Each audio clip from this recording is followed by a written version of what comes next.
خدا تعالیٰ پورے قرآن کریم کے اندر بار بار ہمیں یاد دلاتا ہے کہ دیکھو تمہارا جو اصلی دشمن ہے وہ شیطان ہے. شیطان کا دھوکہ بس اتنا ہوتا کہ یہ حق ہے جو اللہ کی طرف سے ہے، یہ باطل ہے جو شیطان کی طرف سے، تو معاملہ ہی ختم کر دیتا. اچھا ہمیں معلوم ہے کہ ایسا نہیں ہوتا.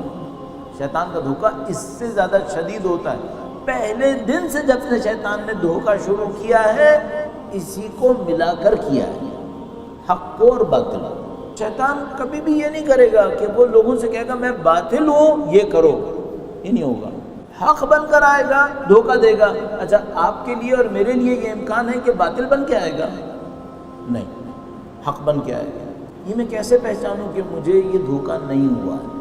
اچھا کیا میں یہ کہہ کر اپنے آپ کو مطمئن کر لوں کہ میں 5 وقت کی نماز پڑھ رہا ہوں؟ اگر میں تھوڑا سا بھی دیندار ہوا اور شیطان مجھے کہتا 5 وقت کی نمازیں چھوڑو تو میں پہچان نہیں لیتا کہ یہ باتیں ہیں. شیطانی فرد میرے نزدیک آئے اور مجھ سے کہے مولانا آپ 5 وقت کی نماز چھوڑ دیں، صحیح، میں اسے مان لوں گا. میرے تو جسے کہتے ہیں تھوڑے بہت بھی اگر عقل و شعور میں کوئی طاقت ہوئی تو میں فون اینٹیناز کھڑے ہو جائیں گے کہ بھائی یہ کوئی شیطان ہے جو مجھ سے کہہ رہا ہے 5 وقت کی نماز چھوڑ دو، صحیح ہے. میں فوراً ہوشیار ہو جاؤں گا کہ نہیں یہ باطل ہے. اچھا شیطان مجھے جو دھوکہ دینے آئے گا جس کو پتہ ہے کہ میں باطل کو اتنی جلدی اتنا چھوٹا ہوگا تو پہچان لوں گا، وہ ایسے مجھے دھوکہ دے گا کہ 5 وقت کی نماز چھوڑو؟ نہیں. میرے سامنے اگر اس کو دھوکہ دینا ہے تو نمازی بن کے آنا ہوگا. اچھا مجھے جو دھوکہ دینے آئے گا وہ دعائے کمیل کا منکر بن کے آئے گا. اگر کوئی آئے کہ میں دعائے کمیل نہیں مانتا تو میں اس کو ویسے ہی ایک تھپڑ لگا کے بھیج دوں گا کہ تو ہے کون بھائی، میری ساری زندگی دعائے کمیل کے اوپر گزر رہی ہے. مجلس کے خلاف بن کر آئے میں دھوکے میں آؤں گا. ساری زندگی میں نے میرے باپ نے گزار دی مجلسیں کرتے ہوئے، اب میں بے مجلسی کے سامنے کھڑا ہو جاؤں گا، تسلیم ہو جاؤں گا؟ نہیں ہوں گا. ایسا یہ کہہ کر دھوکہ دے سکتا ہے کہ دیکھو امام وقت کی نصرت کے لیے کچھ نہیں کرنا چاہیے. اب اس بڑھاپے میں نہیں ہو پائے گا، اتنی عمر گزرنے پہ اب نہیں ہو پائے گا. کیونکہ انسان جس چیز کو جوانی میں لے لیتا ہے وہ اس کے مرتے دم تک آئیڈیل کے طور پہ چلتی ہے. تو ہم لوگ مثال کے طور پر جب اپنی جوانی میں رہے تو ہم نے مثال کے طور پر امام خمینی کو دیکھ لیا، انقلاب کو دیکھ لیا، اس میں دینداری دیکھ لی، اس میں امام وقت کی نصرت دیکھی، دعائے سلامتی، دعائے عہد اور یہ سب چیزیں ہم نے دیکھ لی. اب شیطان اگر ان کے خلاف لے کر آئے میرے سامنے یہ تو میں فوراً پہچان جاؤں گا کہ یہ گڑبڑ ہو گئی، یہ شیطان. اب اگر مجھے شیطان دھوکہ دینے آئے تو کیا کرے؟ اس کو ان سب کے ساتھ آنا ہوگا. اس کے بغیر آئے گا تو میں پہچان جاؤں گا. بلکہ میں آپ کو عرض کر دوں اب اس کو امام خمینی کا بھی نام لینا پڑے گا کیونکہ میں نے اپنی زندگی میں تقوی اور پرہیزگاری کی نشانی ان کو دیکھا ہے. آغا بہجت کا نام لے یا نہ لے؟ موسٹ پروبیبلی لے ورنہ میں پہچان جاؤں گا. اچھا جب وہ یہ سارے کام کر لے یہ تو بہت اچھا شیطان ہو گیا، تو مومن ہو گیا. ویسے نہیں، اس کے پیچھے بھی اپنا کام کر سکے گا. وہ کیا کرے گا؟ ابھی نماز کہہ رہا ہے، دعا بھی کہہ رہا ہے، عبادت بھی کہتا ہے، امام وقت کی نصرت بھی کہتا ہے. اچھا پھر گڑبڑ کیا کر رہا ہے؟ یہ تو شیطان رہا ہی نہیں. پھر نہیں، ابھی بھی کچھ پوائنٹس ہیں. وہ جو شیطان میرے سامنے ان تمام چیزوں کے ساتھ آئے گا وہ مجھے کہاں پہ بہکائے گا؟ تو اب یہاں پر میرے جیسا طالب علم یہ سوچتا ہے کہ دیکھو بھائی اب یہ بے نمازی تو نہیں بنا پائے گا، کچھ چیزوں پہ مجھ سے کمپرومائز کروانے کی کوشش کرے گا، میں ہوشیار ہوا تو پکڑ لوں گا.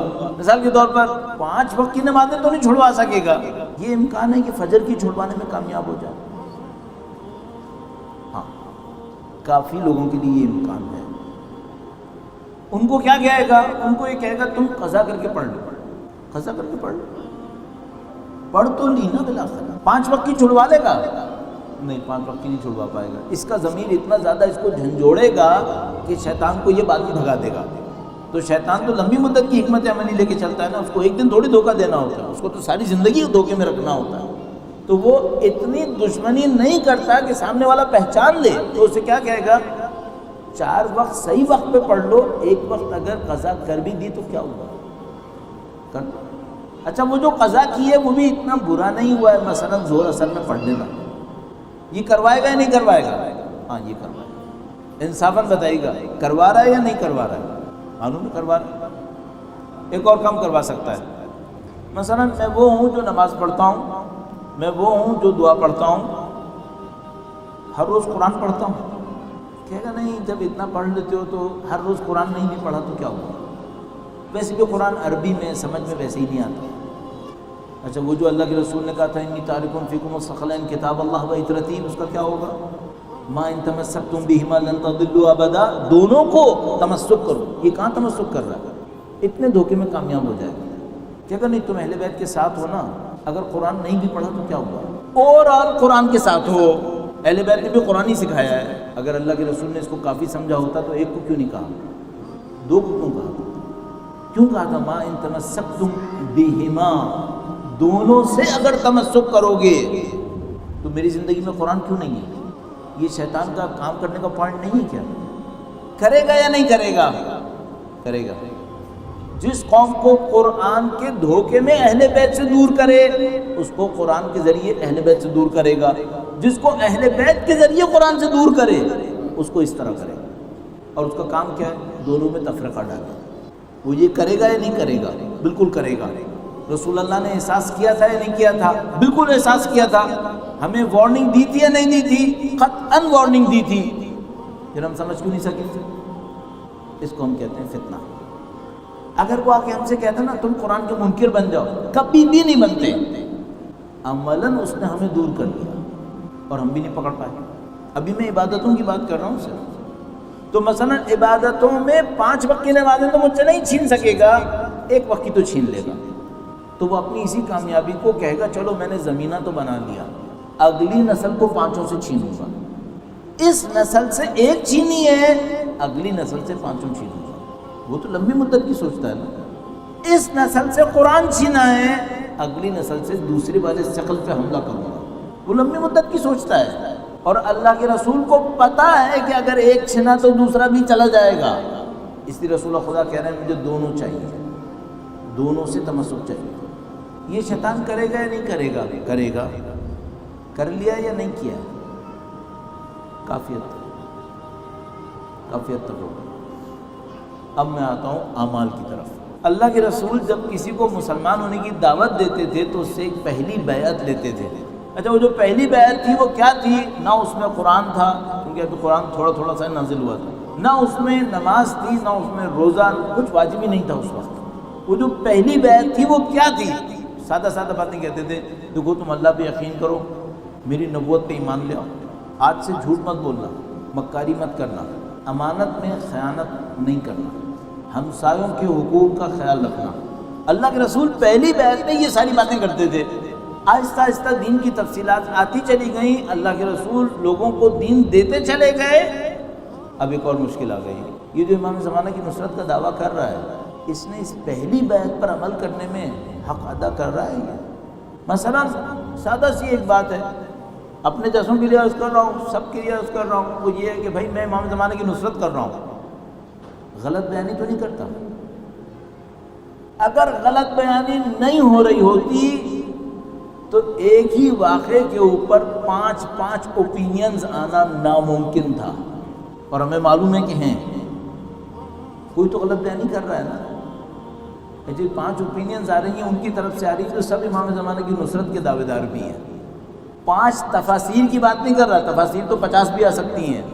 ایک ہی بات کے اوپر عینی رائے اگر 5 آ رہی ہوں، 2 بھی آ رہی ہوں، اس کا مطلب ہے قطعاً ایک غلط ہے.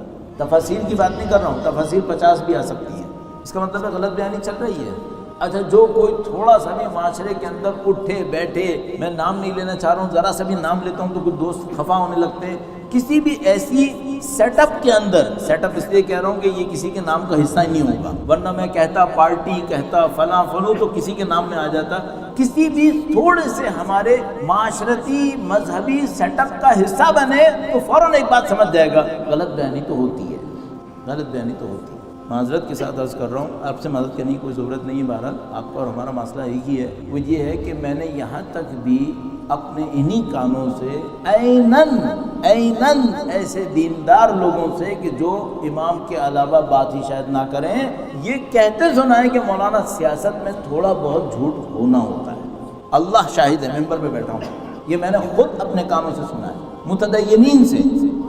جس اجتماعی مذہبی سیٹ اپ کے اندر یہ فکر چل رہی ہو، اور یہ اس کے رہنماؤں کی باتیں ہیں، عام لوگوں کی باتیں نہیں ہیں، وہ یہ کہہ رہے ہوں کہ تھوڑی بہت غلط بیانی تو سیاست کا حصہ ہے، کرنی پڑتی ہے، اور عملاً بھی ہم اپنی آنکھوں سے دیکھ رہے ہیں کہ ہاں بھائی یہ تو ہو رہا ہے. اچھا اب اس کے بعد میں یہ کہوں کہ یہ لوگ امام زمانہ کی نصرت کر رہے ہیں، یہ امام زمانہ کی نصرت ہوگی؟ تو مجھے معلوم ہے شیطان نے دھوکہ یہیں سے دینا ہے.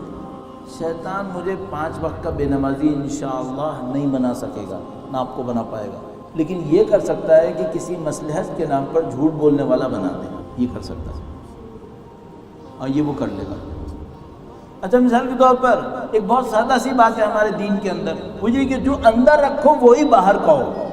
جب ہمارے ایسے سیٹ اپس کے اندر لوگ ایک دوسرے کے ساتھ بیٹھتے ہیں جس میں گڑ جوڑ ٹھیک ٹھاک چل رہا ہوتا ہے، تو جو اندر ہوتا ہے وہی باہر ہوتا ہے ایسا نہیں. یہ دکھانے کا کچھ رکھتے ہیں، بتانے کا کچھ اور رکھتے ہیں.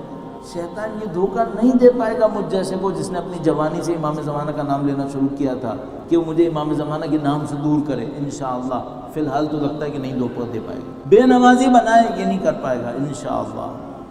جو مجھ سے کرنے کی کوشش کرے گا وہ یہ کہ بھائی ایسا ہے 5 وقت کی نمازیں پڑھتے ہو، 4 صحیح وقت پہ پڑھ لو، اگر 1 دیر بھی ہو بھی گئی تو کیا ہوا، تھوڑی دیر سے پڑھ لو، تھوڑی بے توجہی بھی چلے گی، کوئی بات نہیں، آج مشغولیت زیادہ تھی، یہ کرے گا.